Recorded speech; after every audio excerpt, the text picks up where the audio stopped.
Let's cross to Tasmania now and catch up with Liberal Senator Claire Chandler, who also lives in an island that's just about COVID-free. Things are holding up pretty well in Tasmania, Claire.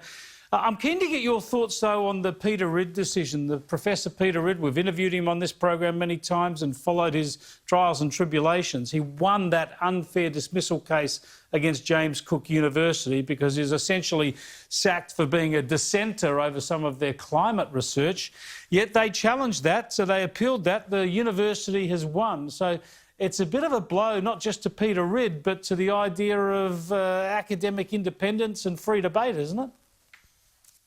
I absolutely agree with you, Chris. It is a disappointing day for all of those Australians that believe in free speech and believe in academic freedom on university campuses to see this decision today coming out of the federal court. I mean, Peter Ridd, like so many researchers, students, academics on campus, just wants to be able to put forward his views and have them appropriately challenged in the right forums, but put forward his views and know that he will not be stifled from doing so. And unfortunately, that's what the JCU has attempted to do with him, and the case today upholds that decision made by the university. So a very disappointing day for free speech in Australia and on university campuses. The legal measures are not done with yet. There is the opportunity to appeal to the High Court. We don't know whether that's going to happen. There would be strong backing for Peter Ridd if he did that. But is there an option here for the federal government to step in? Do they need to look at whether legal changes are required here to protect academic independence?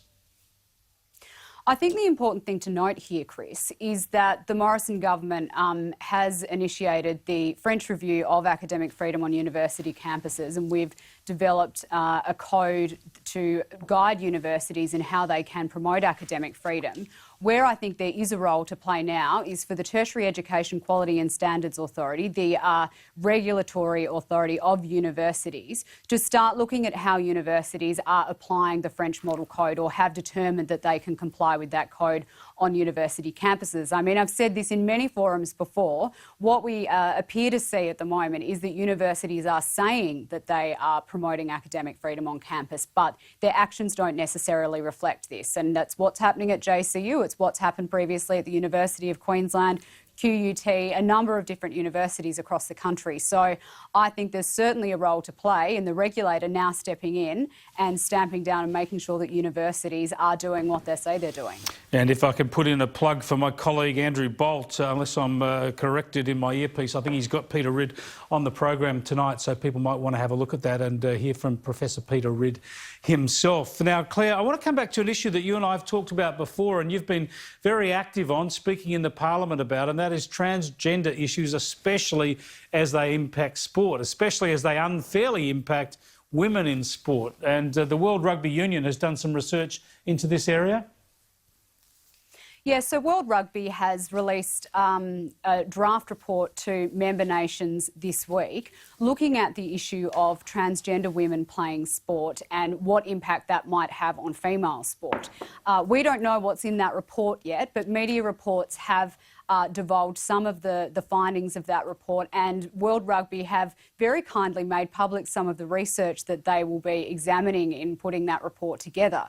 It's been a very quite open consultation process, and I do want to just draw viewers' attention to some of the things that were found in that report. Mainly the fact that there is, according to World Rugby, a 20 to 30% greater likelihood that a woman will be injured if she's tackled by a transgender woman on the rugby field.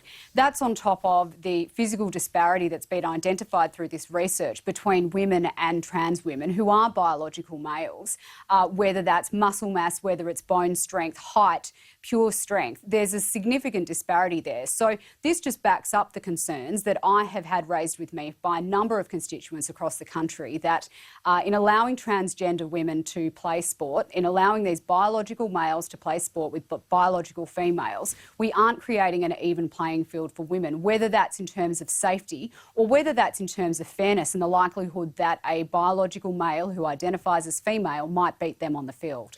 It's a hell of a problem. I think most people watching and listening to you would just nod their head in agreement. It's common sense. We know that people who are born male are going to be stronger. They've been through puberty as a male.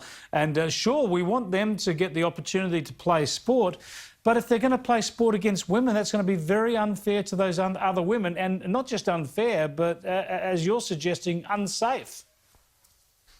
Absolutely. And I mean, what we've seen from World Rugby is that they've run a comparatively very open process, and they have consulted with not just the lawyers, but also the scientists, the biologists, the physicians who understand these physical differences. The contrast couldn't be greater between what World Rugby have done in developing this draft report and what Sport Australia did last year in developing guidelines around transgender inclusion in sport, where they have repeatedly refused requests by me to provide the information just around who they consulted with, what groups around the country they consulted with, what women's sports groups they might have consulted with in coming up with these guidelines. So it's a very transparent process from World Rugby, and I'd like to see Sport Australia adopt a similar process here. Yeah, Australia's got to sort this out. Are you getting a lot of feedback from people around the country? Absolutely. I mean, as I've said to your viewers many times before, this has been an issue that's been raised with me almost continuously since I started my term as a senator last year.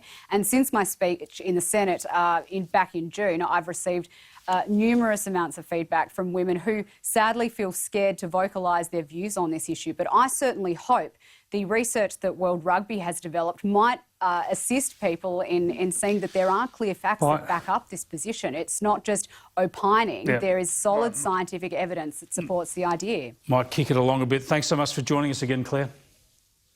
Thanks very much, Chris.